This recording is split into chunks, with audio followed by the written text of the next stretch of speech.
Hey everyone, Art Burns here. I hope you're all doing great today. I hope the day is treating you well, but more importantly, I hope that you're treating you well, right? Because this is such an important aspect to being a human being, right? We have this tendency, this sort of innate, just instinct to impose criticism and judgment upon ourselves, right? And to set enormously high standards for ourselves, and again impose pretty harsh judgments of criticism and judgment and self-loathing for when we don't meet these extraordinarily high goals that we set for ourselves, or high standards that we set for ourselves. Not really goals, standards, right?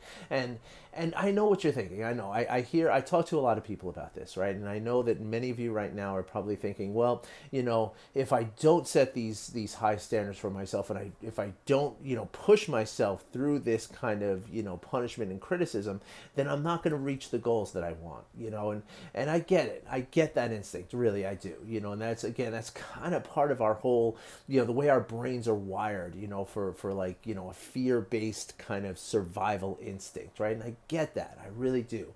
However, I want to tell you that there's abundant research at this point that shows the exact opposite, right?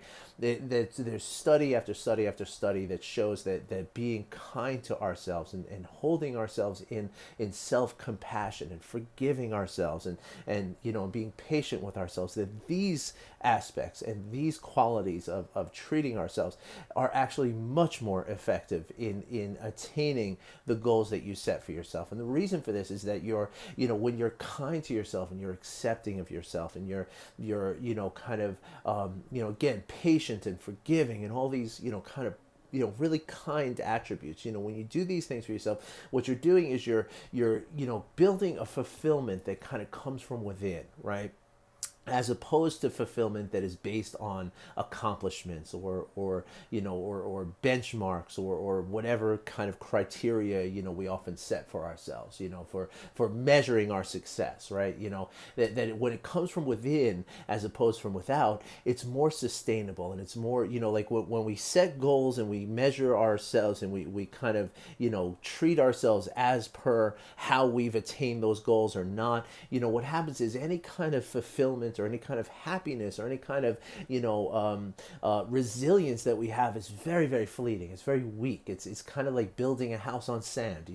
When we can build the foundation of trust and forgiveness and patience and compassion for ourselves, this is a much, much stronger foundation. And on that foundation, again, it's not just me saying this. Even the U.S. Navy has done a study that showed that the officers who were compassionate, right, which anytime you're being compassionate for another, you're part of the compassion, right? So even the U.S. Navy, the highest ranking officers who are the most successful, like they tracked, I don't know how many officers it was. I can look up the study for you, but they found that in a very, very well designed study, they found that, I mean, it's the military, right? So they found that that the officers who lived with compassion were more successful, right? Even in the U.S. military, right? So which is to me like just that shows a lot, because you wouldn't expect that, right? And so this comes down to, it's very tied in with the level of, of emotions that we feel, right?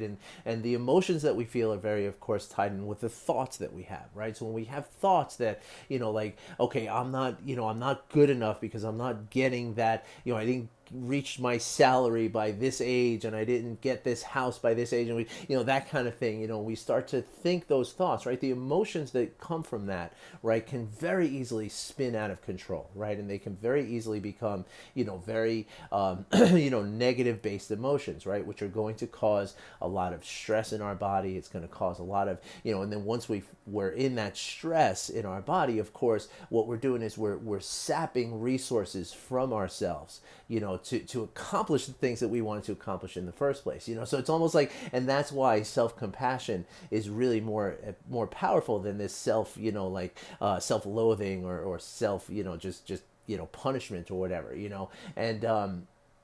and so it comes down to, right, like the way that we can get to being more self-compassionate for ourselves, and just, finding ourselves more, kind of successful in whatever we're trying to do on the face value, right? Like, even set aside the compassion aspect. Compassion can come after, but really what we're talking about is emotional regulation, right? Like, that's the key, right? Because when we can regulate our emotions, right, which of course involves regulating our thoughts, right, and more, when we say regulate your thoughts, like, there's one thing you can't do. You can't stop your mind from thinking, right? Like, that doesn't work.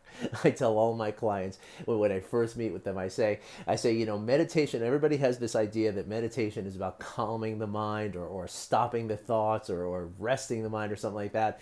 I tell them, what if I told you right now, don't think about a monkey? What's the first thing everybody thinks about? And 10 times out of 10, yeah, a monkey. I thought about a monkey. And that's because your mind that's the way it works. And it's fun. It's like a funny kind of, like, it's almost like having a quirky roommate, right? Like, it's going to do that every single time.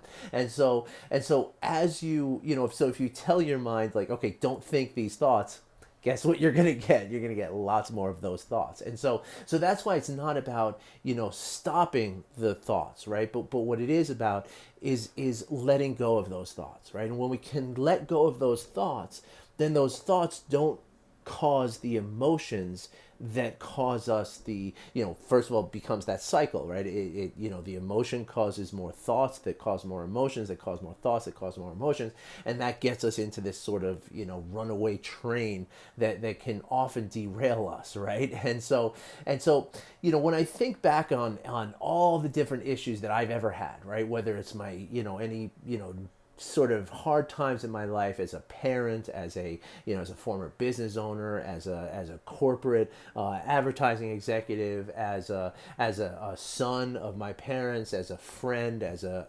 romantic sense, any of these areas of my life, right? Any time that I have felt that I've been in a situation, rather, where I've felt like I failed myself, right? That I didn't live up to the person that I wanted to be, right? In every single time, it can be rooted down to, that my emotions, put me into a situation, like I emotionally reacted to something, or allowed my emotions to sort of, sully or kind of muddy the water somehow. And it always, my point is that it always relates back to some sort of lack of emotional regulation, right? And that's where mindfulness comes in. Okay, and this is why mindfulness and emotional intelligence are like intertwined. They're like dovetailed, right? Like, that's the thing. When we're talking about emotional intelligence, right? Emotional intelligence is self-awareness, it's self-regulation, right? It's motivation, it's empathy, and it's social skills, right? Like almost all five of those can be directly applied to mindfulness. Not so much the social skills, although you can make an argument, And so the thing is that as we practice mindfulness, right, which is just meeting every unfolding experience, being present with it and meeting it with a sort of non-judging curiosity, right? Just sort of a not emotionally, sort of attached way of just experiencing everything that you experience, right? And I know that sounds very foreign to some people, but you'd be surprised at how natural it really is. And once you start practicing it, it's amazing how quickly you can adapt to this, and you can kind of start to really, function within that framework, right? And so when we do that, right, when we're paying attention to what's happening as it's happening, and we're doing so with a sort of curiosity, a compassionate curiosity, right, which is without judgment, right? What we're doing then is we are gaining self-awareness, right? And when we're really present with what we're doing, right, what we're also doing at the same time is we're not allowing our thoughts, those thoughts and those judgments and those criticisms, to kind of pull us away from that present moment, experience that we're having, right? And so when we do that, when we are present with what's going on, and we're doing so in a, again, almost a playful kind of, attitude towards it, as opposed to a, a scared and an unaccepting attitude, right? When we do this, what we're doing is we're allowing ourselves to really be, fully in what is happening, right? Like embodied in this present moment. And once we do that, that's when we're dedicating all of our resources to what it is that's happening right now. And when you do that, again, remember all the different things in my life. And I'm sure if you look back on your life too, you'll find that all those big things that you went through that you don't feel happy about, right? Like times that you felt like whatever went wrong, that you feel that if you really examine that, you'll probably find that it had a lot to do with your inability or your lapse in emotional regulation, right? And so again, when we're present with what we're doing, then emotional regulation becomes much, much easier, right? And this is why, as I talk a lot about, parenting here, because, not only am I about to start this parenting program, mindful parenting program, but also, as parents, it's one of the most important things that we've ever done in our lives, right? Like the biggest deal in our lives, right? And so if we can apply what I just said, like and most parents, right, most times that we have issues with, the behavior of our kids, or the sort of, the fear that we get into, the gripping fear that we get into as parents, that we're not doing enough for our kids, or maybe we're doing too much for them, or somehow our kids are not going to turn out right, almost all the time when we feel those times of that tension and that fear. And again, when we're having trouble, managing the whole situation of our children, right, when we feel like we break, have an outburst, and kind of, maybe shout at our children where we shouldn't have, or we talk to them and we cause the rifts in the parent child relationship. Again, just like any other mistake, any other, kind of times of trouble that you felt in your life, you can trace it back to your emotional regulation, right? And how well or how poorly you were in regulation of your emotions, right? How much you were controlling yourself and your emotional reaction, right? And this also speaks very, very loudly to how important it is to train children in mindfulness, right? Because again, throughout my entire life, and this goes back to school, right? It goes back to my school days when I used to get detention and stuff like that. Every time that there was trouble in my life, and I've done a lot of reflecting, and I encourage you to do the same. I journal every night. I reflect on these things in meditation. I've really done a lot of deep work in looking for this stuff. So I encourage you to do some of this too, because you'll find, I'm sure, very similar results that I have found, that any of those times, right, going back to my school days, right, and all through my life, every time I remember a time that I was, that was trouble, that was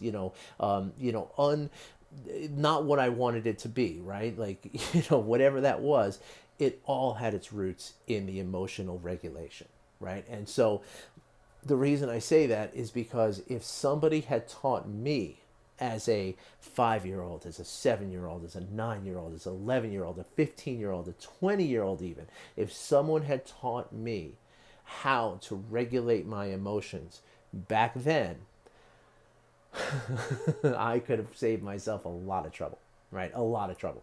And so probably could have you. And so can your children, right? And and the thing is that when we practice mindfulness as adults, as parents, our children are more likely to follow, right? Like it's just the way it is, right? Our kids model our behavior, right? So parents who are more active have more active children. Parents who watch a lot of TV have kids who watch a lot of TV.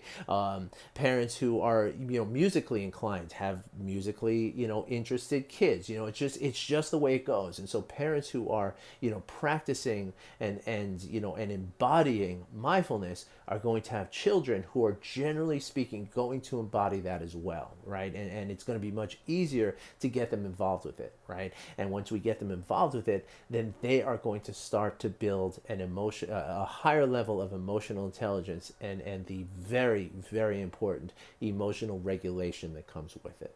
All right. So if you'd like more information, if you want to know how you can start practicing this, whether you join my program or not, if you just want to know how you can start practicing this, please leave me a comment, send me a message. Let's get in touch, okay? Because it's very, very simple, and you'd be amazed at how quickly this all can happen. All right, everybody. Thanks for listening. Have a great day. Have a great weekend. I wish you well. I'll talk to you soon.